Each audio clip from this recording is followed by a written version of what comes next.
राम राम जी कहते हैं कि एक परम ईश्वर प्रभु ही परम पुरुष है। बाकी जो भी जीव हैं वो सब स्त्रियां हैं। उस परम पुरुष परमात्मा ने हर स्त्री को एक घर दिया है रहने के लिए, और उस घर में 4 कमरे हैं। एक शारीरिक, एक मानसिक, एक भावनात्मक और एक आध्यात्मिक। ये 4 कमरे हैं। हम लोग इन चारों कमरों को इस्तेमाल में नहीं लाते हैं। ज़्यादा जोर हमारा जो है वो शारीरिक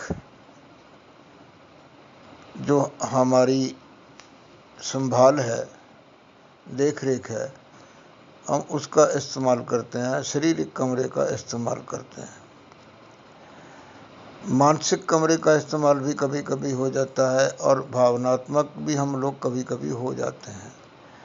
लेकिन जहाँ तक आध्यात्मिक का सवाल है, उसको हम लोग बहुत कम अपने प्रयोग में लाते हैं। हमारा जो घर है, अगर उसमें 4 कमरे हैं तो जब हम सफाई करते हैं तो हम सभी कमरों की सफाई करते हैं। उसके खिड़कियां दरवाजे खोलते हैं ताकि उसमें से जो है वो हवा क्रॉस करती रहे। जब कभी भी उस कमरे में जाना हो तो हमें उसमें प्रवेश करते हुए कोई दिक्कत ना आए। इसी तरह हमें जो परमेश्वर ने ये 4 कमरे दिए हैं, हमको इन कमरों की साफ सफाई करनी है। ना जाने कब परमेश्वर परमात्मा हम पे प्रसन्न होकर हमारे घर में रहने आ जाए, तो वो हमारा शरीर देखेगा, हमारी मानसिक अवस्था देखेगा, भावनात्मक अवस्था देखेगा। ये जरूरी नहीं। वो क्या देखेगा कि इस बंदे का मेरी तरफ कितना रुझान है, मेरे को इसने कितना याद किया है, ये कब सिमरन करता है, क्या इसने मेरे लिए भी कोई अलग से कमरा बनाया है, आध्यात्मिक स्पिरिचुअल मेडिटेशन के लिए कोई अलग जगह बनाई है, वहाँ ये कितनी देर बैठता है, चलो वहाँ इसके साथ मैं भी बैठता हूँ। तो ऐसी अवस्था के लिए हमको जो है अपने रोज की दिनचर्या में से कुछ समय आध्यात्मिक उन्नति के लिए भी निकालना चाहिए। और उसके लिए जो मैंने ये जो सीरीज़ चल रही है सिमरन, ध्यान और नाद की, तो सबसे जो पहला पड़ाव है, जो पहला जो हमारा कोशिश है, वो है कि हम लोग कुछ समय जो है वो परमेश्वर की याद में लगाएं, उसको याद करें। उसके किसी भी नाम का सिमरन करना, उसको परमेश्वर को इस बात से कोई अंतर नहीं पड़ता कि कोई उसको राम कह के याद करता है, कोई उसको शिव कहता है, कोई ओम कहता है, कोई निर्भय कहता है, कोई वाहिगुरु कहता है, कोई सतनाम कहता है। उसको इस बात से कोई सरोकार नहीं है। उसके पास जो गिनती होनी है ना, वो नित्य नेम की होनी है। यहाँ एक कहानी मेरे को याद आ रही है। 2 मित्र थे, एक नास्तिक था और एक परमात्मा को मानने वाला था। और वो दोनों मंदिर में जाते। जो तो परमात्मा को मानता था वो जाके वो जो देव प्रतिमा थी उसके आगे वो फूल भेंट करता, नतमस्तक होता और अपनी प्रार्थना करता। और जो दूसरा वो कहता ये तो पत्थर की मूर्ति है, मैं तो इसको पत्थर ही मारूंगा। अब वो रोज़ उसको एक पत्थर मारता और वो एक फूल चढ़ाता। ऐसा क्रम जो है कई महीने कहिए या कई दिन या कई वर्ष चलता रहा। तो एक दिन क्या हुआ कि बहुत ज़्यादा ज़बरदस्त बरसात, आंधी, तूफान, ऐसा मौसम बिगड़ा कि घर से निकलना मुश्किल हो गया। अब वो जो पुष्प भेंट करने वाला था उसके मन में आया कि रोज़ जाता हूँ तो एक दिन ना भी जाऊँगा तो क्या हुआ। तो वो जो पत्थर मारने वाला था उसके मन में ये आया कि यार ये तो मेरा नित्य का काम है, आज तूफान है तो क्या हुआ, मैं जाऊंगा। वो गया, उसने वो पत्थर मारा तो वो जिस देव की प्रतिमा थी वो देव उसमें से प्रकट हो गए। देवता के प्रकट होने से वो बंदा हैरान हुआ और देवता ने उससे पूछा कि बोलो तू क्या चाहता है। उसने कहा कि मैं चाहने वाली बात तो बाद में करूँगा, पहले आप मेरे को ये बताओ कि मैं तो रोज़ आपको पत्थर मारता हूँ और वो जो मेरा मित्र है वो रोज़ आपको फूल भेंट करता है, उसको तो आपने कभी दर्शन दिए नहीं, तो मेरे को क्यों। तो उस देव पुरुष ने कहा कि भाई भगवान जो है, हम लोग जो हैं हम तो भाव के भूखे हैं, हमारे पास तो नित्य नेम जो है ना वो आता है, तो नित्य नेम जो तेरा है तूने उसको पक्का रखा है। बारिश तूफान कुछ भी आया, तू आया और मेरे को तू अपने जो पत्थर भेंट करता है, मेरे लिए तो वो भेंटा है, तूने भेंट किया, मैं तेरे से प्रसन्न हूँ। सो कहने का ये तात्पर्य है कि भगवान को किसी भी नाम से याद करो, किसी भी विधि से याद करो, तो वो तो जो है ना वो उसकी गिनती हो जाती है। ये मत समझना कि आज मैंने पत्थर मारने वाली कहानी सुनाई है तो आप लोग जाओ और पत्थर मारना शुरू कर दो। ये इस कहानी का सार ये है कि नित्य नेम बनाओ। नित्य नेम बनाने से क्या होता है कि जब हम अपने घर से कारोबार के लिए निकलते हैं, यात्रा के लिए निकलते हैं, तो परमेश्वर का नाम लेके निकलते हैं, तब जो भगवान को हमारी साथ रहने की ज़रूरत महसूस नहीं होती, वो हमारे साथ हो लेता है। कारोबार में हमारे साथ है। अगर ईमानदारी से काम करने वाला कारोबारी है तो उसके कारोबार में बरकत वो उसकी परमेश्वर को याद करने से होती है, उसके साथ परमेश्वर होता है, तब उसको जो है ना वो लाभ मिलता है। यात्रा में सुखद यात्रा के लिए भी यही होता है कि परमेश्वर का आशीर्वाद लेके गए हैं तो वो चलते हैं। तो ऐसे ही मैं चलो एक कहानी आज और सुना देता हूँ।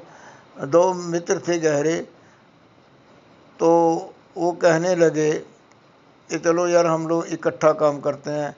तो वो साइकिल पे कपड़ा लेके जाते और गांव-गांव में बेचते। एक दिन किसी गांव में जा रहे थे तो एक बुढ़िया माई अपनी झोंपड़ी के बाहर बैठी थी। तो वो पूछने लगे कि माई तेरे को कोई वस्त्र चाहिए, कपड़ा चाहिए। वो कहने लगी बेटा मैं कपड़ा तो ले लूँगी पर मेरे पास देने के लिए कुछ नहीं है। तो एक जो मित्र था वो कहने लगा चलो यार जब इसके पास कुछ है ही नहीं तो इसको कपड़ा क्यों देना, आगे चलेंगे बेचेंगे हमें पैसे मिलेंगे। तो दूसरा जो मित्र था वो थोड़ा भगवान की सेवा करने वाला, बंदगी करने वाला था। उसने कहा कि चलो यार माई को कपड़ा चाहिए तो चलो कपड़ा दे दो। तो उन्होंने उस माई को जो है ना वो वस्त्र दे दिया। तो वो माई कहने लगी अच्छा बेटा मैं तेरे को कुछ देती हूँ। माई अंदर गई तो अंदर से जाके वो एक सालिग्राम यानी कि जो छोटा होता है ना ठाकुर, वो पत्थर लेके आई। तो वो कहने लगी ले बेटा मैं तेरे को आज भगवान देती हूँ, ये ठाकुर जी हैं, इसको जहाँ भी तू काम करे तो वहाँ इनको स्थापित करना और रोज़ इनकी जो है ना वो आरती पूजा करना। तो वो लोग चले गए। वो ऐसा दिन फिरा उनका, वो साइकिल से उन्होंने थोड़ा और बड़ा को वहाँ ले लिया, फिर छोटी दुकान ले ली, छोटी दुकान से वो बड़े कारोबार में चले गए। और वो जो धर्मपरायण मित्र था अब वो रोज़ आता तो वो पूजा बंदगी करता तो अपने गद्दी पे बैठ जाता और दूसरा जो है वो अपने हिसाब से अपना काम करता। तो ऐसा ये कई दिन चलता रहा। तो एक दिन क्या हुआ तो वो कहने लगे कि यार मेरा शरीर ढीला नहीं रह रहा है, अगर मैं ना भी रहा तो कोई बात नहीं, ऐसे ही भगवान मेरा काम करते रहेंगे। तो वो मित्र जो है वो घर चला गया। तो अगले दिन जब 12 से 4 का समय हुआ तो घर गया तो शाम को जब वो आया तो मित्र के चेहरा चमक रहा था, बड़ी उसके चेहरे पे कांति थी। वो अपने आसन पे बैठा काम करता रहा, काम चलता रहा। ऐसे ही करते करते कुछ दिन बीत गए।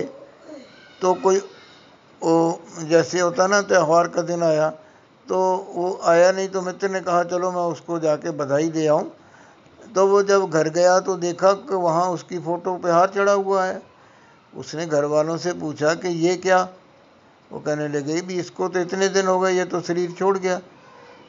तो वो कहने लगा ये तो रोज़ मेरी दुकान पे आता है। उन्होंने कहा नहीं जी, ये तो शरीर छोड़ गया। तो वो उस दिन जब शाम को 12 से 4 के बाद, छुट्टी के बाद जो वो आई दुकान पे, तो उसने पाँव पकड़ लिए। तो कहने लगे भाई क्या बात है? वो कहने लगे भाई बात ये है कि वो मेरा भगत था, मेरे को याद करता था। वो कह गया था कि मैं नहीं आऊँगा तो मेरी जगह पे मेरे भगवान आएंगे। अब 12 से 4 बजे का जो टाइम उसने लिया था, वो टाइम जो है ना, वो मैंने ही उसको कहा था, क्योंकि 12 बजे जो है वो मंदिर बंद हो जाते हैं और 4 बजे मंदिर खुलते हैं। तो मैं 12 से 4 बजे तक यहाँ हाजिरी देता हूँ और शाम को मैं चला जाता हूँ मंदिर में। सो कहने का मतलब ये है कि नित्य नियम बनाना बहुत ज़रूरी है। नित्य नियम में बड़ा बल होता है। श्रद्धा और विश्वास वाले के ऊपर परमेश्वर की कृपा होती है। तो इसी ही कड़ी में आगे जो है वो हमारा प्रसंग चलता रहेगा। अच्छा लगे आप शेयर कीजिए, लाइक कीजिए। यूट्यूब पे मेरा चैनल है वाक सिंह शाह के नाम से, उसको सब्सक्राइब कीजिए और अपने मित्रों को इस के साथ जोड़िए। ये देखो, मेरे को ना तो नाम चाहिए, ना इनाम चाहिए, ना दाम चाहिए। मेरे ऊपर जो मेरे संत महापुरुष हुए हैं उनकी कृपा है, उन्होंने मेरे को ये ज्ञान दिया है, मैं आगे बांट रहा हूँ। मेरे को मेरे मित्र मिलते हैं, उनके प्रश्न होते हैं, उनके मैं उत्तर देता हूँ। तो ये जो आपने देखा होगा, पहले मेरी फ़ोटो में 2 लड़कियां हैं साथ में, अब वो मेरी बेटियां हैं। वो मेरी बेटियां मेरी प्रेरणा है। वो जो मेरी बेटियां हैं, मैं जो वीडियो बनाता हूँ, वो मेरी बेटियां उसको एडिट करती हैं और उसका जो है वो टाइटल बनाती हैं, फिर उसको वो यूट्यूब पे पोस्ट करती हैं। और वो जो मेरी बड़ी बेटी है, वो भी इसी रास्ते पे चली हुई है, यानी उसके ऊपर भी परमेश्वर की कृपा है। ये जो सिमरन, ध्यान और नाद का जो वर्णन चल रहा है, वो बेटी जो है वो नाद की अवस्था को प्राप्त किए हुए है। तो वो बेटियां ही मेरी प्रेरणा है। उन्होंने ही मेरे को ये कहा कि डैडी आपके पास देने के लिए बहुत कुछ है, तो आप इसको बांटते क्यों नहीं? तो मैंने कहा मेरे को आता नहीं है कुछ करना। उन्होंने कहा कि आप बोलो, हम लोग उसकी रिकॉर्डिंग करके तो आगे जो है ना वो उसको फैला देंगे। देखिए, हज़ारों लोग हैं कहने वाले, लाखों लोग हैं सुनने वाले।